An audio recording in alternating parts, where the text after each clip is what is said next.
It's not just a shutdown anymore, it's a purge. The lights in Washington are off, not because of gridlock, but because one man wants it that way.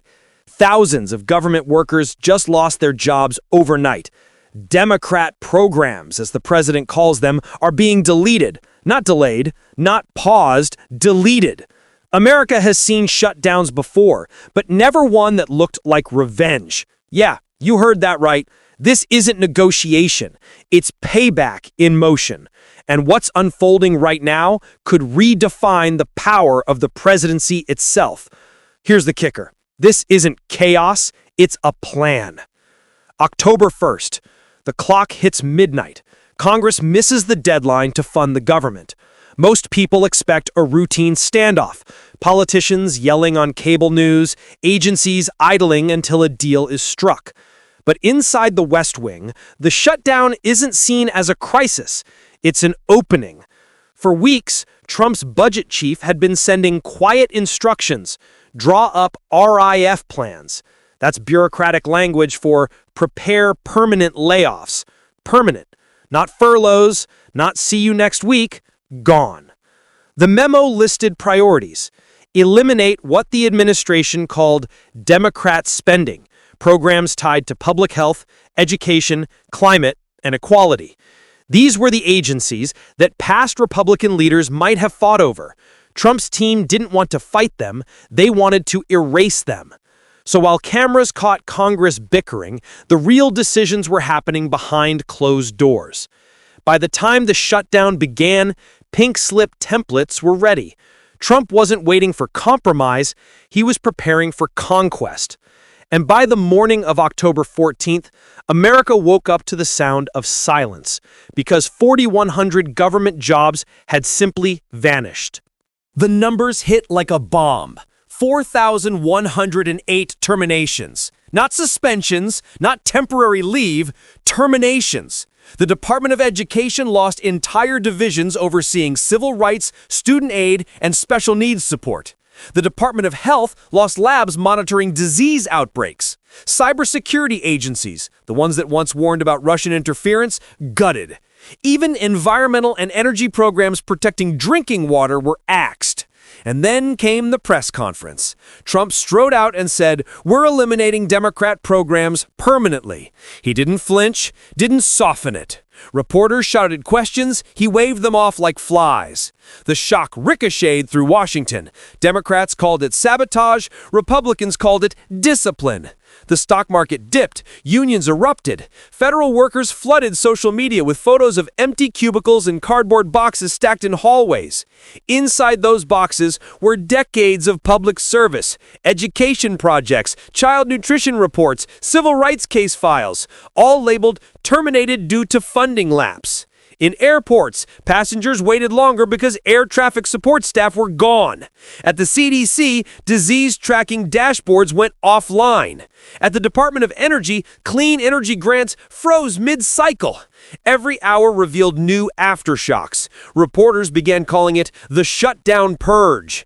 Because for the first time, a budget lapse wasn't about money, it was about power. Trump's allies on Capitol Hill stood behind him. They repeated the talking point, the president's cleaning up Washington. But off record, even some conservatives admitted the strategy was risky. Once jobs are erased, they're hard to bring back. Once offices close, records vanish. And once you cross that line, using a shutdown to permanently shape the government, you open a door that no future president can close.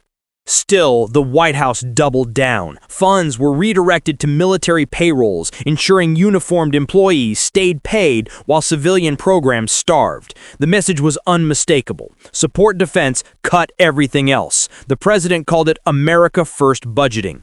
Critics called it selective strangulation. And somewhere between those two phrases lies the truth. A government collapsing from the inside out while pretending it's reform. By day 14, the country was split into two realities. In one, the administration bragged about shrinking bureaucracy. In the other, citizens felt the cuts like body blows. Airports ran on half-staff. Tax refunds delayed. Public housing inspections missed. Food safety labs stalled, risking contamination checks nationwide. In blue states, the damage felt targeted. Clean energy contracts canceled mid-construction. Education grants frozen in liberal districts. Federal flood relief programs suddenly under review. Governors called it punishment. Trump called it policy. Meanwhile, Washington's rumor mill caught fire. A leaked internal spreadsheet labeled Program Phase-Out Schedule circulated among reporters. Next to each entry was a column marked Permanent. Democrats demanded hearings. The administration refused to hand over details. On Capitol Hill, the temperature hit boiling point. Speaker Jeffries accused Trump of using taxpayer funds for political retaliation.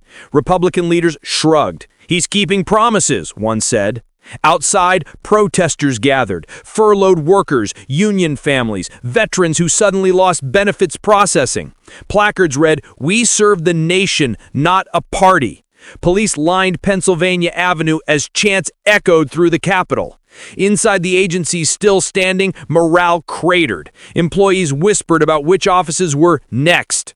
Supervisors told staff to keep personal files backed up in case the next wave hit them. Legal challenges mounted. Federal employee unions filed for injunctions arguing the layoffs violated labor law.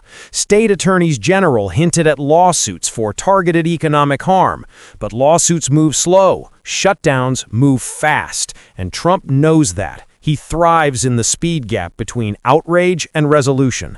By the time judges rule, the damage is done. Budgets rewritten, buildings emptied, and the story moves on. Reporters cornered administration officials about the growing backlash. One aide smirked and said, "Every Democrat program we erase saves us time later." That one line summed it up. This wasn't cleanup, it was cleansing. Economists started warning of long-term blowback. Every 1,000 federal layoffs can trigger 3,000 private sector job losses downstream. Contractors, suppliers, small businesses that depend on government demand. The stock market trembled, but didn't crash. Not yet. Investors were gambling on the assumption that this would end soon. They might be wrong, because the president had already hinted at Phase 2. More closures, more cuts. He said the shutdown might last as long as it takes to fix Washington. To supporters, that sounded heroic. To critics, it sounded like the slow bleed of democracy. And behind every argument, one question kept echoing through the Capitol. What if this purge isn't reversible? That's the question echoing through Washington right now, because this moment isn't just about budget cuts, it's about rewriting the relationship between a president and the government. For decades, shutdowns were pressure tactics, ugly but temporary. Now, that line is gone. Trump has turned a procedural failure into an executive weapon. He doesn't need Congress to eliminate what he hates. He just has to stop funding it and wait. Think about that. One stroke of inaction and entire institutions die. No hearings, no votes, no signatures, just silence and 1,000 jobs disappear. Analysts compare this to the Nixon era, when the president froze funds Congress had already approved. Back then, the courts called it illegal. But today, the law is murkier. Trump isn't withholding funds. He's preventing them from ever existing. And the courts can't litigate a ghost. Meanwhile, political messaging turns the chaos into theater. Supporters call it draining the swamp. Critics call it authoritarianism with a press release. Both are right in part. Because the truth is, this is bigger than party politics. It's a test of system design. Here's why. Every democracy survives on friction. Congress argues, the courts review, the president enforces. That friction keeps power from concentrating. But when one branch can paralyze the others and then exploit that paralysis, the design breaks. Trump's allies know this. They're already celebrating online, calling it Phase 2. The idea is simple. Use shutdowns not to pressure Congress, but to replace it. Starve programs until they vanish. Then privatize what's left. Education, outsourced. Health, for profit. Civil rights enforcement, optional. It's not just politics. It's architecture. A slow redesign of the American state under the banner of reform. Democrats are panicking, but they're playing defense with outdated tools. Hearings, press conferences, hashtags. Meanwhile, Trump is changing the terrain they're fighting on. He's rewriting the rules mid-game. And here's the kicker. He's doing it in plain sight. No midnight memos, no secret orders. Every move is public, daring opponents to stop him, knowing they can't agree long enough to do it. That's not just strategy. That's psychological warfare. Because every day the chaos continues, Americans grow a little more numb. The outrage fades. And when outrage dies, authority grows. This isn't the first time democracy has eroded this way. In the 1950s, McCarthy used fear to purge institutions. In the 1970s, Nixon tried to centralize power in the Oval Office. But both faced restraint.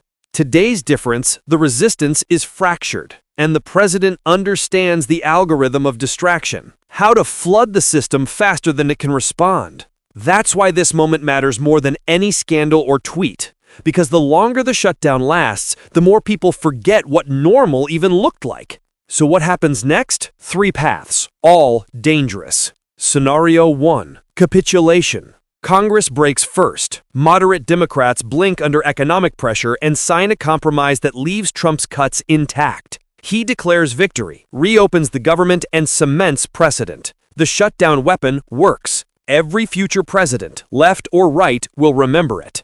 A new form of political extortion is born. Scenario 2. Legal war. Unions and state attorneys general push lawsuits into overdrive. Federal courts issue emergency injunctions, ordering agencies to reinstate workers. Trump defies them, claiming judicial overreach. The conflict escalates into a constitutional standoff. Think of it as the ghost of Watergate in real time. If the Supreme Court sides with him, the balance of power tilts permanently. If it doesn't, he spins defeat into martyrdom. Either way, the country fractures deeper. Public explosion. The pain finally hits home. Air travel snarls. Benefit checks stop. Middle-class families, not bureaucrats, not politicians, start to suffer. Mass protests erupt, not in Washington, but in swing state cities. Markets crash, governors revolt, and suddenly the shutdown morphs into a national reckoning, not about budgets, but about obedience.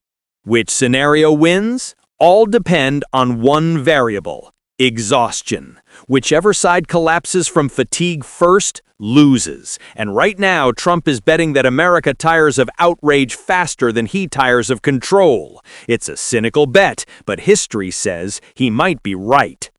So here we are. Day after day, the lights still dim, the offices still empty. A shutdown that no longer feels like a pause, but a transformation. And the question isn't when does it end, it's what will be left when it does. Because if power can erase what it can't persuade, democracy stops being negotiation and starts being survival. Think about that. Every law, every agency, every safeguard built over generations now depends on who can outlast the other, and one man has learned how to weaponize fatigue itself. So ask yourself, is this accountability or annihilation? Is this leadership or leverage? If you believe the story ends here, it doesn't. This is only chapter 1 of a new playbook, one that future leaders of every party will be tempted to use. And when they do, remember this moment, the shutdown that stopped being about budgets and started being about control. Like, share, subscribe, and stay awake, because the story of power in America is still being written, and tonight it's writing itself in the dark.